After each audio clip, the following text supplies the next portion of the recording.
Ina ni Barbie Forteza nilinaw ang kanyang post sa gitna ng hiwalayan ng Jack B. Usap-usapan ngayon sa social media ang mga cryptic na mensahe na ipinost ni Mommy Amy, ang ina ni Barbie Forteza, at ng kanyang ate na si Gabrielle Virneza, na ayon sa ilang netizens ay may kinalaman sa di umano'y hiwalayan ni Barbie at ng kanyang boyfriend na si Jack Roberto. Marami sa mga komento at reaksyon ng mga netizens ang nagsasabing ang mga post na ito ng mag-ina ay tila may patungkol sa ex-boyfriend ni Barbie, kaya't naging laman ito ng mga intriga. Dahil sa mga usap-usapan, nagpadala ng Viber message ang abante sa nanay ni Barbie, si Mommy Amy, upang linawin ang mga spekulasyon at malaman ang kanyang opinyon tungkol sa mga haka-haka. Ayon kay Mommy Amy, hindi nila binibigyan ng pansin ang mga ganitong isyu at inaasahan na nila ang mga reaksyon ng iba. Sa kanyang sagot, sinabi niya, "Hindi na lang po namin pinapansin ang mga ganyan. Expected na po namin yan.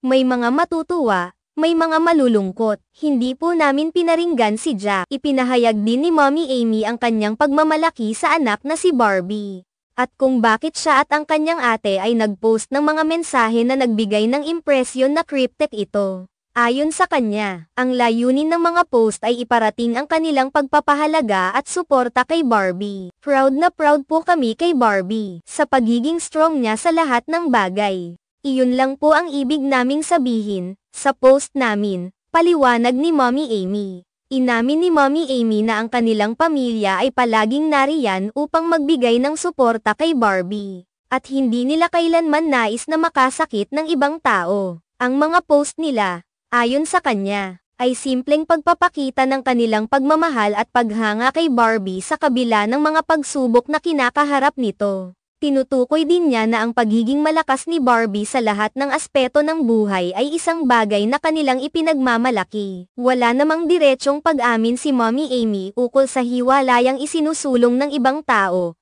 kaya't hindi malinaw kung may kinalaman ba talaga ang mga cryptic messages nila sa relasyon ni Barbie at Jack. Ngunit ayon kay Mommy Amy, hindi nila nais na magbigay ng mali siya sa kanilang mga post. Ayon sa kanya, wala silang ginugol na oras para mag-isip ng mga bagay na magpapalakas sa mga hindi kanais-nais na usap-usapan.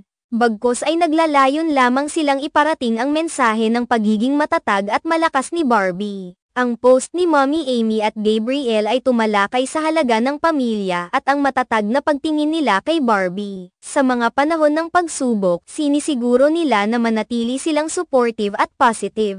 Binigyan nila ng diin na hindi ang layunin nila ay makipagsagutan sa mga intriga o chismis, kundi ipakita ang kanilang pagmamahal at pagpapahalaga sa anak at kapatid nilang si Barbie. Sa kabila ng mga haka-haka na nagsasabing may kinalaman sa relasyon ni Barbie at Jack, hindi malinaw kung mayroong katotohanan ang mga spekulasyon. Sa ngayon, umaasa si Mommy Amy at ang kanilang pamilya na ang mga mensahe nila ay magkakaroon ng tamang pangunawa mula sa mga tao, at hindi itutuloy ang mga maling akala o haka-haka tungkol sa kanilang pamilya.